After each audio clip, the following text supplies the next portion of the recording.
Good evening, everyone, and welcome to Afterthought, where we talk all things mental health and real life. My name is Roxanne Francis, and I am the owner and operator of Francis Psychotherapy, where we help people find balance wherever their walk takes them. Tonight, we are blessed and lucky to be joined by the one and only Jermaine Morrison, and I will introduce him as he comes on. Thank you for joining us. Hello, everyone. All right. Yes, in just a few seconds. I'm praying that the internet IG gods work with me tonight because sometimes they just mess it all up. Hey, Jermaine, I what's know it. Hey, Rox, how you doing? I'm all right. It's good to see you.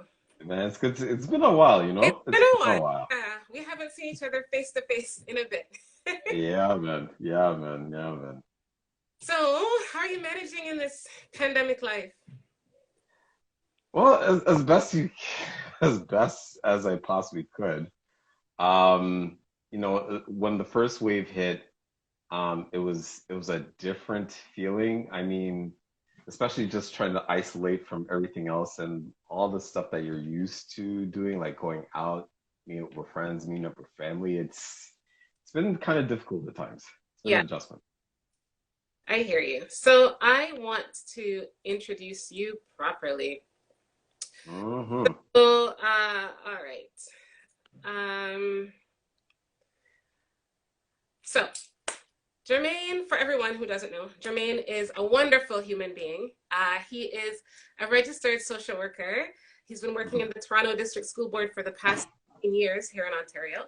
He works with students with mental health and disability issues, and he has been involved in numerous community projects in underserved neighborhoods. Sorry, but his real passion is to advocate and support those in the Black community who suffer with mental illness. Jermaine has a lot of experience under his belt, and I love to see all of the things that you get up to on Instagram. But tonight, tonight we're going to be talking specifically about men's mental health. Hmm. And we might deviate a little bit to talk about Black men's mental health. That's do it. That's fine. And, in the month of November, it's Hmm. known as Movember because Yeah. men, they grow their mustaches and they raise Hmm. awareness Hmm. for prostate cancer. Yeah. And, one of the things I've noticed is that that gets a lot of awareness. When it comes to men's physical mental health, we are so eager to talk about it. But when it comes to men's mental health, it's just crickets. Why do you think that is? Oh boy. Well, first of all, let me just say right off the bat, this is an honor to be here to talk about this. Thank you. Of So thank you for this opportunity to speak on this. course. Um, to answer your question, I've been kind of thinking about this a little bit. So a couple of factors here. So when you talk about, like, say for example, physical health, right? Mm, And a lot of guys tend to. Um, there's a lot more simplicity when it comes to that. So for example, when we talk about physical health, there's really two foundations of it: diet and exercise, mm, right? Right. So basically, you'll hear men talk about, okay, different vitamin supplements they'll take, what types of diets that will help to be more active, get more energy, or even to be more sexually aroused, if you mm. will, right? And even in exercise, you see guys taking part in things like sports, going to the gym. Oh man. Oh, oh man. I am having some trouble hearing Jermaine. I'm not sure if it's his internet or mine. Sorry, say it one more time. Are you with me? The internet cut out a little bit. Yeah, yeah, but I'm still with you. I'm still with you. Okay, good. Okay, so coming to the mental health aspect now. Yeah.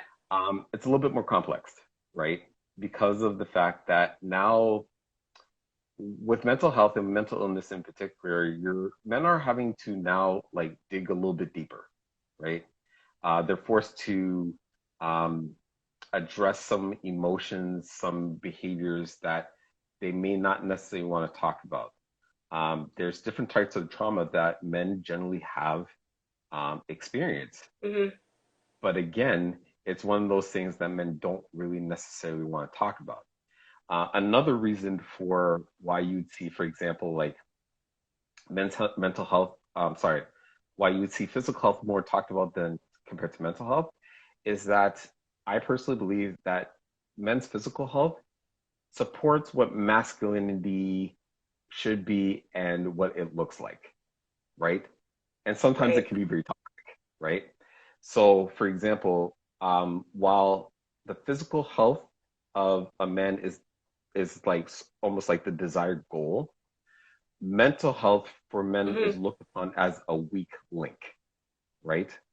Because the last Right. thing, you understand what I'm saying? So the last thing Yeah.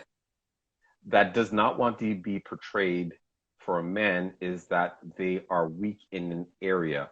And mental health is usually a sign of weakness. So if a man's dealing with depression or anxiety or some sort of eating disorder, we're going to look at that guy sideways. You know what I mean? Right. Um, I'll give you a quick example, even with this question. So let's use social Mm-hmm. media. Um, if I were on social media doing sort of like my fitness journey, right? Mm-hmm. And I'm showing different exercises that I'm doing, right? More than likely, I'm going to get a lot of comments, positive comments, a lot of support. You Mm-hmm. know, people are going to like my page and the Mm-hmm. numbers are going to go up. Now, if I compare it to me doing a social media page around my personal journey when it comes to mental health, there's a good chance I'm not going to get the types of support compared to if I was doing a Yeah. physical like journey. You know Yeah. what I mean? Yeah. And therein lies the difference because one, when it comes to physical health for men, it's most desirable, but mental health is not really considered a desired outcome, if you will. Mm-hmm. You're right. You're so true. And it's really, really sad. And because we don't talk about it, right? Or maybe, Hmm. well, I won't give you my answer to this question. Let me just ask the question first, right? Hmm. Statistics show that men are more socially isolated than women. And Hmm. I certainly can't speak for men and I know Right. you can't speak for all men, but do Hmm. you think that's true? I'm gonna be honest with you, yes, but but the reason behind it is that it's easier, right? So when you talk about men being more isolated than women, it's easier for us because for the longest while, that's what we have been taught, Right. right? When we grow up as men, we're taught to basically handle stuff on our own, Hmm. right?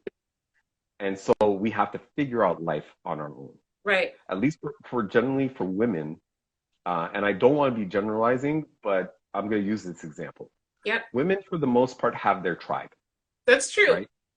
Okay. You have your group of people that you can lean into. You know, if something's bothering you, say emotionally, or you're trying to figure out something, Right. right? Or if there's just something that's just really pent up within you, Hmm. you'll go to a family member, Yes. you go to your friends, you'll probably even talk to a coworker. Hmm. Happens all the time, and it's usually encouraged. Hmm.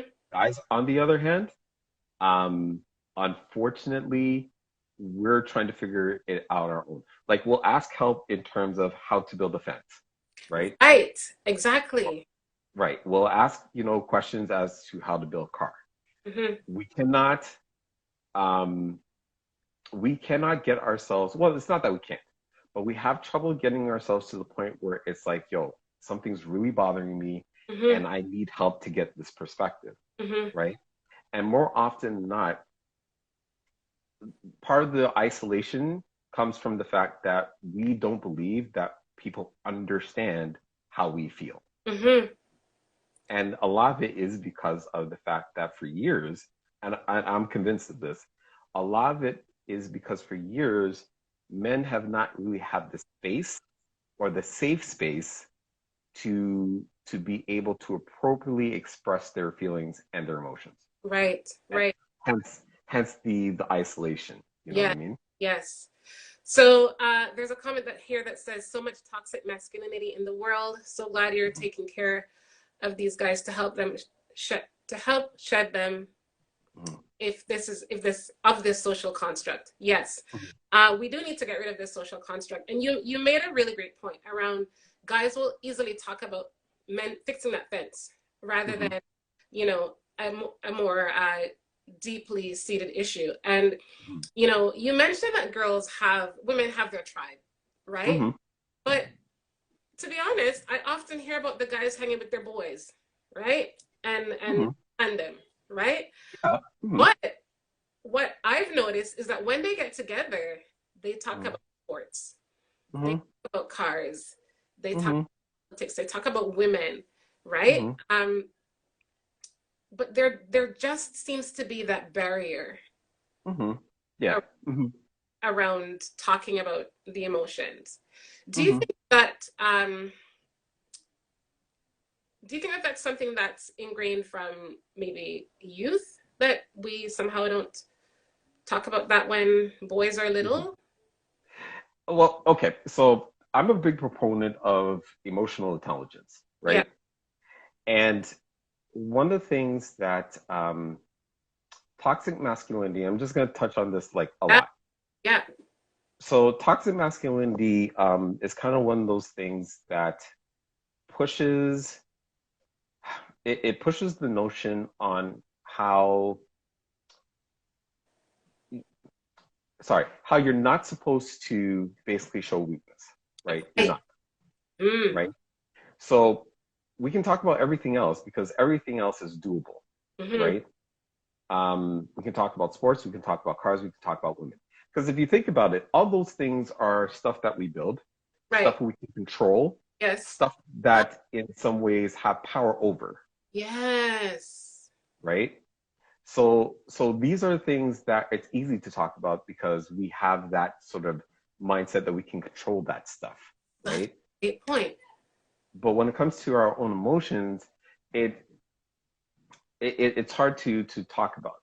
Again, toxic masculinity plays a big culprit. So for example, if I'm to have a discussion with, say, some of my male coworkers, right? And I'm telling them, you know what, like I'm being stressed out with certain situations here at home and I just don't know what to do. The fear of them type of discussions is that, you know, you probably might be socially isolated from the mandem, right? You'll be ridiculed, right? You won't necessarily be treated as a man because generally the response is, so what are you going to do? Like, how are you going to control it? You don't let anybody disrespect you, all that type of stuff, right? We never really get down to the fact, and again, we never really been taught from young to really get down to the point where it's like, you know what, let me listen to you, let me empathize with how you're feeling, right? And these are, you know what, let me actually use school as an example, right? So I posted this one time on my page, right? And there was a situation where we had a grade 2 little black boy, right? He was in grade 2. He was outside playing, and I guess there was some sort of incident. Myself and another teacher saw him upset, right? And it was sad to see that this grade 2 boy was fighting tears. Like he was fighting not to cry. Oh, in grade 2. Yeah, that's the thing. Wow. Like he was fighting not to cry. And there was something really disturbing about that because we knew he was hurt. He knew he was hurt. We saw he was hurt. But he was trying to fight it. He was trying to fight not to cry, which tells me that somehow somebody must have taught him not to show any emotion. Somehow somebody must have told him that, yo, you're not crying. You know, that type of stuff. Get over, or it's not as bad as it seems, right? These are the things that, based off your question, these are the things that unfortunately we ingrain or we pass down to our kids. And the reason behind it, not to go ahead of this, but we have to understand that our kids, and I'm talking about our black boys here, our black boys are having to learn to fight and defend themselves right from the jump. Right. Right. Yes, that's true. Because we live in a society that looks at Black boys as a threat, Mm, right? There's going to be some sort of oppression that they're going to experience. So, they have to defend themselves. yep. They have to make sure that they fight when it's appropriate to fight. Cool, I get that. But then there's the flip side where we need to also say, you know what? Let me give you that space, and there is safety that when you're not okay, you can actually express that you're not okay. Yeah. And that's unfortunately a bit of a microcosm of even we in the Black community, Hmm. how we treat mental health and how we treat mental illness and those that suffer through it, Yeah. because we expect them to figure it out. We're not going to show that they're having an issue. They just need to figure it out.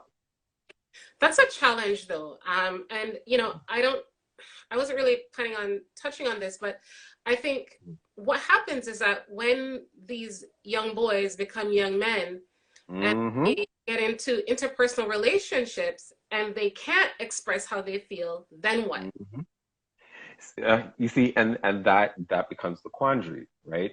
Because again, we're teaching our young boys to take control, Hmm. right? We're teaching our young men to almost take control by any means necessary, Hmm. right? And it's very dangerous because what ultimately happens is that they're doing in such a way that pretty much kills women and children and each other, Right. right? So when you look at what's happening out there, like I was talking with another person about some of the, I think there were a couple of shootings that were happening around the Jaden Finch area, Hmm. right? And we were having a discussion about this, and we're talking about guys that are like in the ages between 12 and at least about 19, 12 and 19 years old, Wow. shooting each other, Wow. right? You have to ask yourself as to, okay, how did we get to this point? What types of stuff have we implanted into our boys Hmm. make them feel that it's okay to go ahead and shoot somebody in cold blood? You know what I mean? There could have been other alternatives, and don't get me wrong. Yes, poverty, and oppression, all like the other social factors play a role. But it's what we're indoctrinating into our kids that becomes the problem, Yeah. right? Yeah. And the more we do that, is the more that their perception is going to be, well, no one really cares about me, so why should I show that emotion? Hmm. Why should I even have to even open up to talk to somebody about the stuff that I'm dealing with inside, because no one really cares. Right. And so if no one really cares, I'm just gonna do what I gotta do. It's Yep. all about survival, Yep. you know? Right. You're right. It's so troubling, right? You see these things in front of you, and it's almost as though we don't know what to do about it. But Mm-hmm. I want to ask, I don't often touch on this, but I want to delve into the religious side of it. So um, Mm-hmm. I'm a church girl. Um, you're a church man. Yes. Church bonds, yes. Do you think the same issue exists in our church, right? It's supposed to be Mm-hmm. different. Do you think Mm-hmm. do you think the same thing exists there? No, the same thing exists. Here's the thing, right? When it comes to mental health, right, in our men, um, it really crosses. It really doesn't care about religious affiliation. Mm, I think it's more cultural than it really is religious. yes. But however, even as a church, um, we haven't we've attempted to try to help men to connect better with Mm, each other, and we've tried to help men to do a lot more positive things, right? But what we haven't done, or what, not that we haven't done, but we've been slow to catch up to the reality that there's something deeper here that's happening, right? And so, there's certain things. While I believe strongly in prayer, yeah. I believe also in prayer and support, Yes. right? Yes. Yes. Right? I strongly believe that. Yes, there are certain things like I'm not going to downplay, anything religious, because you know what? There's a spiritual side that can be very therapeutic Hmm. when it comes to deal with mental health, and Yep. people do turn to that to cope with a lot of the stresses that they're dealing with. Mm-hmm. So we can't discount that. However, what churches have done based off culture and based off of the idea of masculinity Mm-hmm. is not necessarily address the rooted causes that causes men to act the way they need to act. That's So right. for example, right? Um, we hold on to this thing again, talking about masculinity. We hold on to it as if it's like, you know, the pedestal that it should be, Mm-hmm. right? Mm-hmm. Um, but we don't necessarily deconstruct the bad behaviors that come with it, Yeah. right? And what makes it worse is that men don't are not necessarily held accountable, right, for some of the bad actions that they do. Right. So unfortunately, it's displayed where you would hear on the news that pastor, you know, had been sexually assaulting, you know, certain women within his congregation, Mm-hmm. right? What makes it worse is that some of these churches, they know of what's happening, but they don't call them out. Wow. You know, they don't hold them accountable because they know say they're wrong, Yeah. right? But Yes. again, it's not even so much a money thing. They're just basically trying to hold on to the power, Mm-hmm. right? Mm-hmm. And because they're holding on to the power of it, that's why that's why a lot of behaviors, especially like from some leaders at some churches, will continue on the way they're on because lack of accountability there. Say it. Say it loud. Mhm. It's true.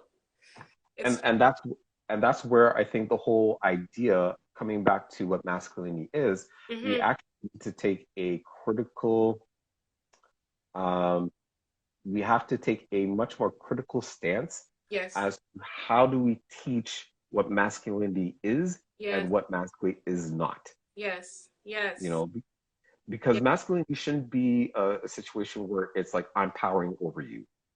You have a role, Mm-hmm. but it's not me being better than you. Mm-hmm. It's just this is my role to help with the overall community, the overall family, and the overall society. Yeah.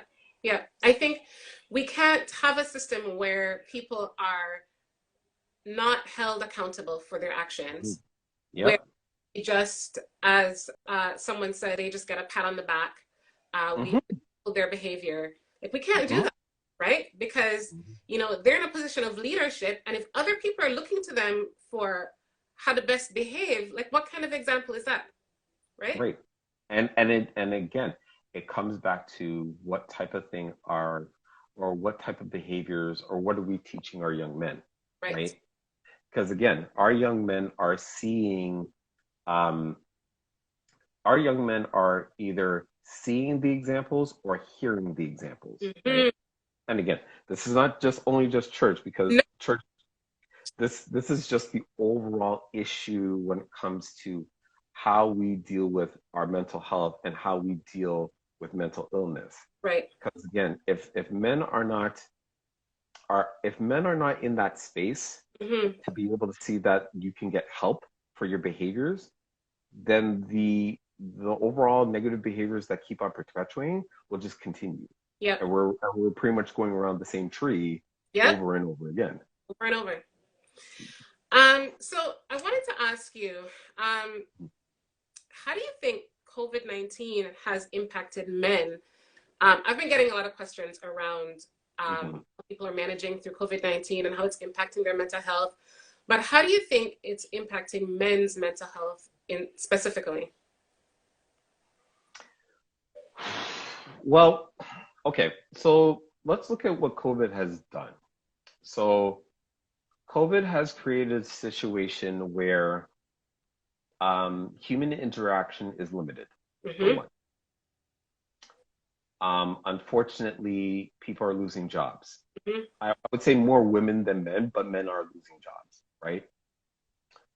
And therefore, their outlet has been compromised, Yes. right? Um, when we talk about social isolation, depending on where things are at, I tend to find that COVID potentially exacerbates social anxiety a little bit more. or not even social anxiety, but basic social isolation a lot more because now they don't really have anywhere to go and they're still having trouble of figuring out who to talk to, Right. right? Um, and unfortunately, and ironically, we talk about this because I think today it's November 25th. I believe it's the White Ribbon Campaign for violence against women, if I'm Right. correct. I think so. Yep. Yes. So interestingly enough, since COVID, um, It's the rate of domestic abuse has risen, gone up. right? Mm-hmm. Has shot way up, right? And again, it's not to say that like it's an excuse, but COVID has made it very convenient Mm-hmm. for stuff like this to happen, Yep. right? Yep. People are now suffering more with their mental health, Mm-hmm. right?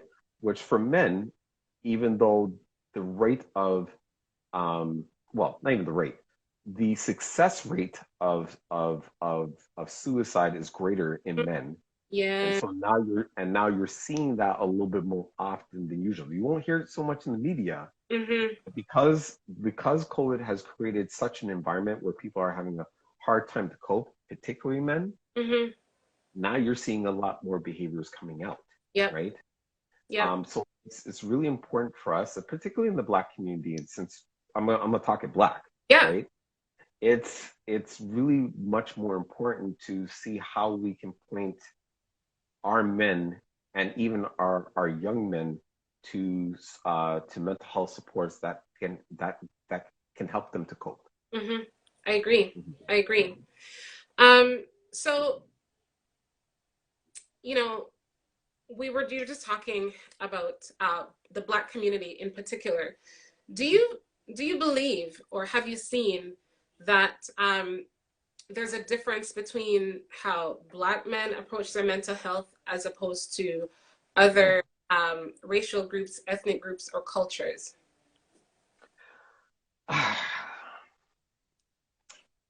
Well, here's a couple of factors, right? Um, I think there's differences.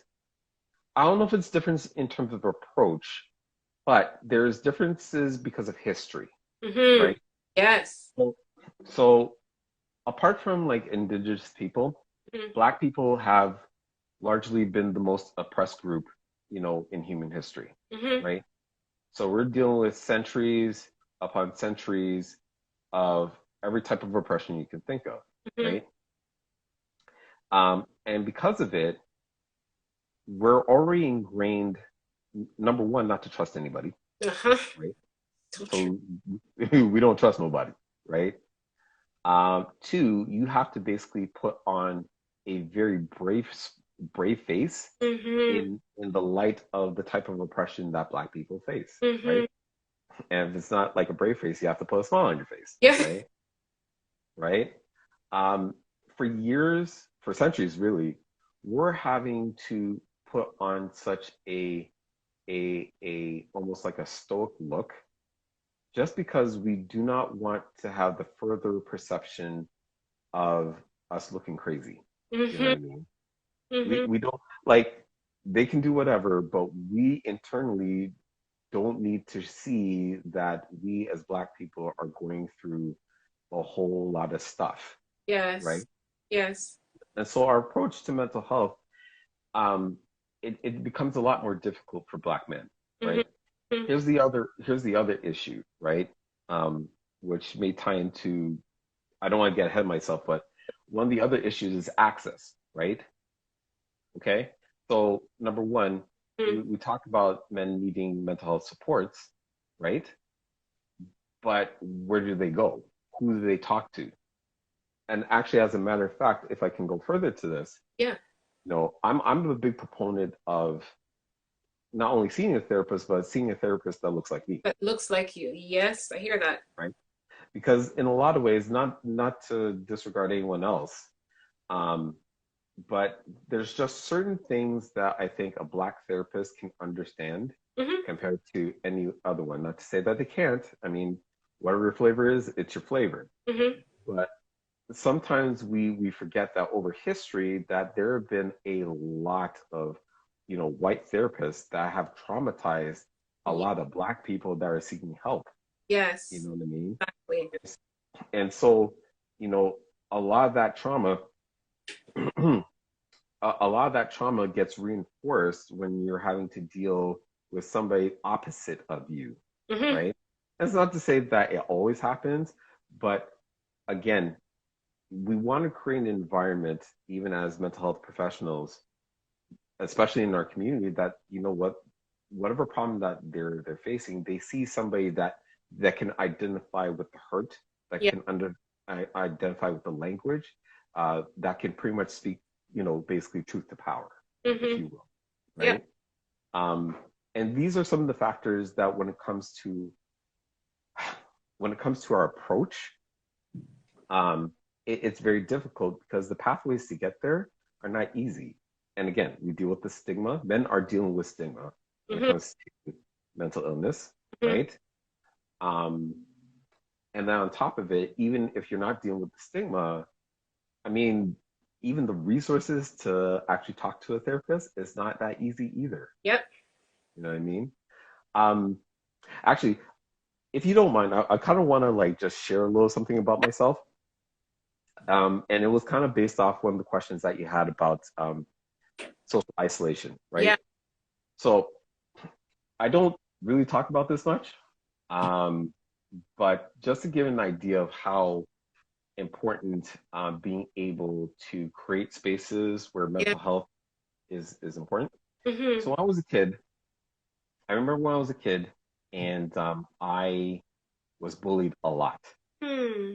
I was bullied a lot. Now I was already a shy kid to begin with, right? Bit of an introvert. But I was bullied a lot because the kids at school viewed me as very chubby, right? Very much so. That thing was a continued, like every day I would get either made fun of in some way, or I would be socially isolated. No one wants to play with me. No one wants to really talk to me, right? Now, I like it was hard for me to even talk to anybody about it. I Hmm. mean, my parents maybe had an idea, but I didn't want to say anything to them because I didn't want to look like a snitch, right? Right. Right. Right. And these are some of the things that we Yeah. are Yeah. ingrained. So, that whole situation just continued at least for a year. It was a really difficult year for me. Now, thankfully, I moved out of that school and I actually moved into a different neighborhood, Mhm. right?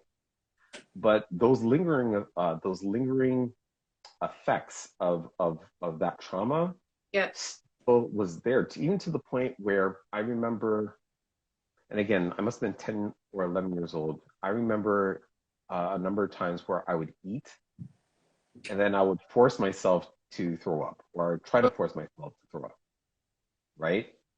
Um, that whole um, experience, was something that was difficult for me to handle because I didn't have anybody to talk to about it, True. right? Yes. And it was things like that I had to learn to kind of fight on my own, which looking back, I wish I didn't, Hmm. right? Well, you have Um, a word on here. There's some women on here who are asking for names so they can roll up for you. oh my God, I'm done.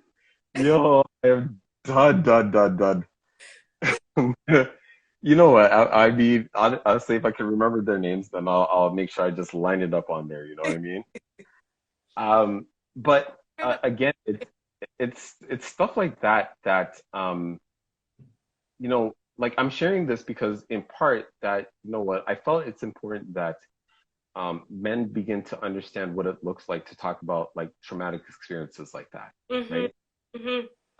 And then it's okay to go through those experiences because I can tell you, like, if you talk about like secret conversations, Yeah. like a lot of men have have really dealt with like things like not even just physical abuse. There's also sexual abuse, right? Agreed. Sexual assault, molestation. Hmm. Obviously, they were bullied in some way. They had to deal with social isolation, just the whole nine. You know what I mean? like men deal with stuff. I Yeah. mean, Yeah. even to the extreme where they see, you know, a family or friend like being shot like in front of them in cold blood. You know what I mean? Yeah. Um, and it's stuff that we can't normalize, you know, these things. We need to actually have these conversations. We need to actually begin to support people that are going through traumatic experiences. Yeah. You know? Yeah. Again, I share that just because of the fact that it's like, you know what, it, if I had known, or if there were the resources, Okay. if they were available at the time for me, I think things would have been a little bit different in terms of Yeah. my Yeah. sessions. But I want to make sure that I offer that same type of space for men, Hmm. young men, older men, so that they understand, you know, it's okay. Yeah. Yeah. I'm really sorry that that was your experience. But I'm so grateful to you for sharing that in this space, because I'm going to be posting this and people are going to see it and people are going to see it and people are going to see it, and they are going to, the situations that they're going through, um, Mm-hmm. it's going to be normalized. Their experiences Mm-hmm. are going to be validated because you Yeah. have been willing to share that story. So thank you. Thank you for Yeah. that. I appreciate it. Thank you. Thank you. Thank you. So what do you think, to sort of round this out, what do you think Mhm. that men can do to take care of their minds, take care of their mental health? What are you doing to take care of your mental health? Especially now that the gyms are closed again. Mhm. I know. Oh my God. You know what?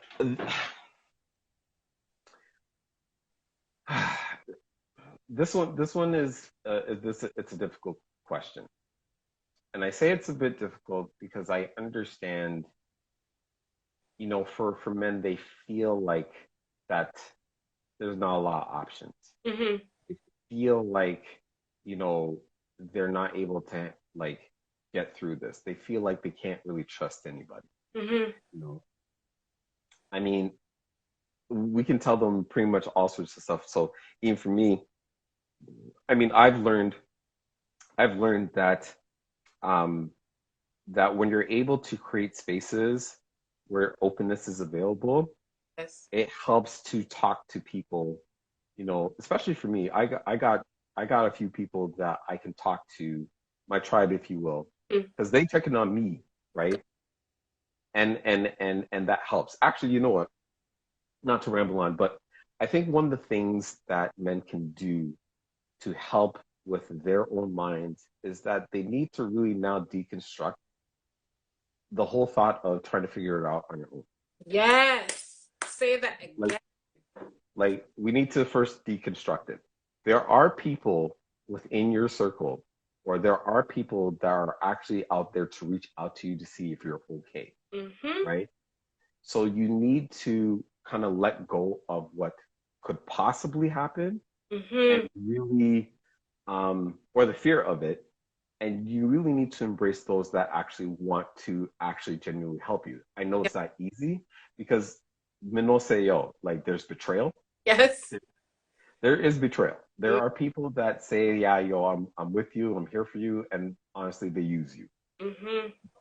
But if you can find even at least one person that you can talk to, Yeah. that'll make a world of difference. Yeah.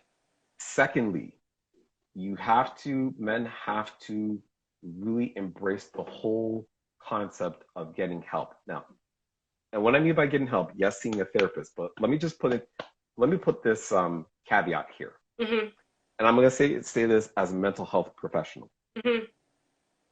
Mental health professionals need to remind themselves that the person that is coming to you, it took a lot for them to even be here. Yes. Yes. Yes. Yes. And unfortunately, some of us do a poor job of really supporting those that are coming to you for the first time. You know, Hmm. unfortunately, I've heard stories where, you know, a person, a client, you know, trying to seek help. And then it becomes a very messy situation where police are called and all that type of stuff. And there are Hmm. certain things that, like, it didn't need to get to that point.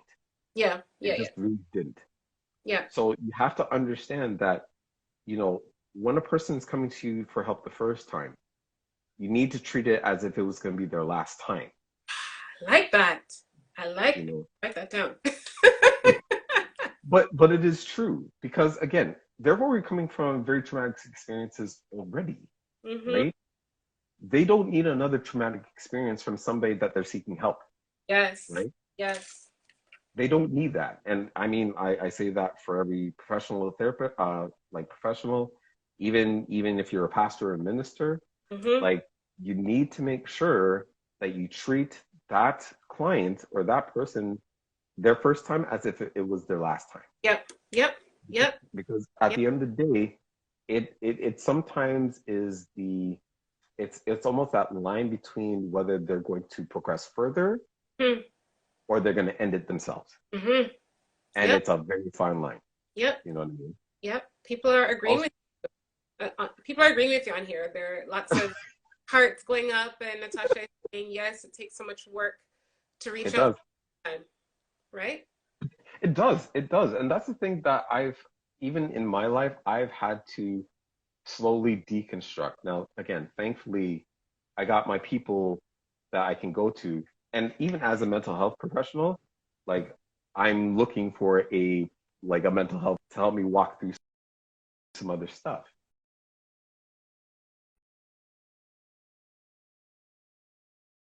Begin to deconstruct aspect of you know stop doing it on your own. You know what I mean? Stop doing it on your own. Seek help. Seek Yep. people that will Yep. support you in your journey. And above all things else, even if you Yep. can't do that now, put yourself in spaces that you can actually just build your mind. Do more reading. You know what I mean? Like reading actually can help. You know what I Yes. mean? Yes. Open up a book, open up a Bible, open up something. Yes. Yes. You're right. You're right. But when you do those, it's such a huge difference in terms of your mindset. Hold on, let me just. Can you hear me? Yeah, I can hear you. Okay, sorry. It's okay. There were just like somebody was trying to call me, so I'm like trying to like. Right. Okay, It's all good. there we go. Can you hear me now? Yeah. Yeah. We're good. Okay, I just want to make sure. Okay. And then finally, of course, like between the reading, personal development, and seeking help, um, if you can, and you're gonna have to, men, you're gonna have to kind of figure out how to do this, but learn to be kind to yourself. Mm-hmm. Learn to be kind to yourself. Yes. Learn to say that, you know what, all the stuff that I did, forgive yourself of it. Mm-hmm. You know what I mean? I think a lot of the times when we get blamed for a lot of stuff, and don't get me wrong, we need to take responsibility, but we hold it in such a way that we've ended up convincing ourselves that no one cares, and Mm-hmm. this is all I am. You know what I mean? Like this is all I'm ever going to be. Don't accept that. Yeah. Forgive yourself of the stuff that you've done and move on. Yeah. Give yourself some grace, right? Yeah. Hold on for a sec. Yeah, no problem. Kill this one for a sec. Natasha Okay. says, Can you hear me? yeah, I can hear you loud and clear. Ooh, hold on for a second. I'm having trouble. Like I want to hear you, but for whatever reason, it's not allowing me to do so. It's all good. Hold on for a second. Okay. See, this is what happens when somebody's trying to call me. Hold on, guys. Hold on. Else hear us? I can hear Jermaine. It sounds like you're having trouble hearing me. Can you hear me okay? Oh, there we go. Perfect. Say it one more time. Yeah, so Natasha was saying that she's a therapist, and she says even when her caseload is full, she tries to give resources and refer to other professionals because, like you said, that first time could be their last time. And if you said, I have no time for you, then it could be over just like that. Yes. And that's so key. Like even as professionals, it's like, listen, I know they're coming to you, but if you can't do it, then at least say, you know what, I'm not able to, but here's a person that I can refer you to. In the right direction. Yeah. You know, and point in the right direction. And again, these are based on, you know, if I have that connection, like with other mental health professionals that I trust, even if I can't do it, then you know what? I know somebody that can just do the job for you. Yeah. Yeah. You know, that one of the things that you said that really resonated with me is that community piece. I'm always talking about, Mm, you're not made to do life alone, right? And this idea that I can manage, right? You shouldn't have to. no, no, but it's frustrating because that's the expectation, Mm, right? yeah, That's what masculinity, toxic masculinity has built up. It's like, I know, say you're married, right? yeah. And and I can imagine that your husband had been grown up with the expectation that, like, obviously he leaves the home, but he leaves the home in such a way that it's almost like he has to carry the whole house, Hmm? right? Like he has to carry everybody on his back. No, you don't have to do this alone. Nope. That's why you have a helpmeet. Yes, that's right. That's You know right. what I mean? That those are the types of stuff that, like, for men, it's hard to do that because, again, we built up this image of what a man looks like. He has to be about 6 feet Mm. tall, has to be like lean or at least muscular looking, has to take charge of everything, has to be in control of everything, has to leap tall buildings in a single bound. And we have to dismantle all of those things, right? Right. Exactly. And that's why, when you look at the root causes of why mental health for men has been so prevalent, you have to look at how we conceptually we have to look at the concept of what masculinity is and is Hmm. not. Hmm. Because if you start there, right, and people like really begin to learn the positives but also the damages of Yeah. what masculinity has caused, then Yes. we can actually begin to figure out ways where men can actually receive the supports Hmm. that can actually help them to be better. You Yes. know what I Yeah. mean? Most Because definitely. again, don't get me wrong, like mental health, like mental illnesses in particular, like there's a lot of chemical stuff that comes Yeah. along with it. Yeah. So, For sure. like, let's not, blow this over. Yeah. But what I am saying is that when we're looking for support, when people are looking for support, it is important that we create safe spaces. Yes. Safe spaces for Space it. guys. Yep. Yeah, you have to. You have to create safe spaces so that guys can actually learn to actually appropriately express their feelings, Yes. Yes. actually be open to talk about it. But Yes. until that happens, we're pretty much back at square one. And we're Yep. going to be having this talk again. We need to give you a megaphone. We need to give you like a webinar with your own Zoom link and thing for people to, for the guys to register because, like, this is a word right here. Seriously. Yeah. It's something, based off my experience. But again, I really feel it for a lot of guys because I think we're much better, particularly for Black men. We're Hmm. way better than what we're showing. Yes. Yes. Way better than what Yes. we're showing. Yes. But again, we really have to now dig up and really excavate, if you will, a lot of the mess that we've gotten ourselves into Yes. and begin to really now like deconstruct and remove the junk Hmm. that's been built up. Yeah. I totally hear you. All right. So we're kind of rounding out in terms of time. Mhm, Why don't you let our wonderful people know? Half of them mhm. are your tribe anyway, but let my tribe, let the people who will watch in the future, let people know how they can find you and what you're up to these days. Okay, so there's a couple ways you can get to me. So I do have my IG handle and my total handle, which is Germs JERMS 394. Yep. So you can catch me on Twitter and you can also catch me on Instagram. Also, I'm part of a group called Black People Check-In, Yeah. right? Black People Check-In has actually been birthed by myself and my boy Mandela. Yeah. We are trying to, well, we've been doing our live IG stuff like every other Thursday, Yeah. and we're looking to, hi, Michelle. Michelle. Um, we're actually looking to do a podcast very, very soon. What? Thank There we go. for whoever it was who. Let me see if I can pin it. Oh, that's Christine. So Christine, she's one of my girls, man. Like, They're gonna man, find Jermaine. so those are the two areas that you can catch me on social media. Yeah. Other than that, like if you want to contact me with regards to doing workshops or just webinars or anything along those lines, Yeah. just DM me and I'll send you all my information in terms of my email address and all that type of stuff. Yeah. And I'll definitely be available. But I, first of all, I just want to say it was a honor being a Oh, part of this God. discussion. We're just both of us are just doing the work. No, but honestly, what I've been seeing you do, man, I'm like, yo, you're making a strong impact. You're I'm making a strong. thank you. And honestly, like this was something I thank you for this space to even like discuss stuff like this. Yeah, yeah. We could do that in the future for sure. Of We course. need to actually, we actually need to get you on the Black People Check-in. I'd So, be happy to. I would be happy to. I think this discussion is long overdue. We need to talk about men's mental health. We need to talk about Black men's mental health. And for yeah, those who are just joining in, don't worry. I am going to post this video. You guys can catch the replay. Jermaine took us to school. He took us to church. He learning. I took notes, guys. It's good. It's good. All you right. know, hopefully we can do this again at some point. But yeah, for sure. Yeah, Thank you. Thank you. definitely. Yes, we need a part two.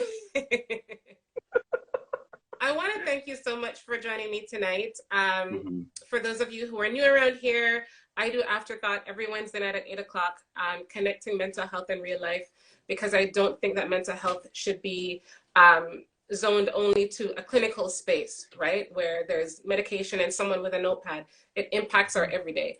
And I'm really, really happy, Jermaine, that you were able to take time out of your busy, busy schedule to join us here tonight. So Yes. thank you, thank you, thank you. You guys have a wonderful, wonderful night. Take care of your mind because you only have one. Don't forget to follow Jermaine, Germs394, and at Black People Check-In. Take care, guys. See ya. God bless. See you guys later. Bye. Bye.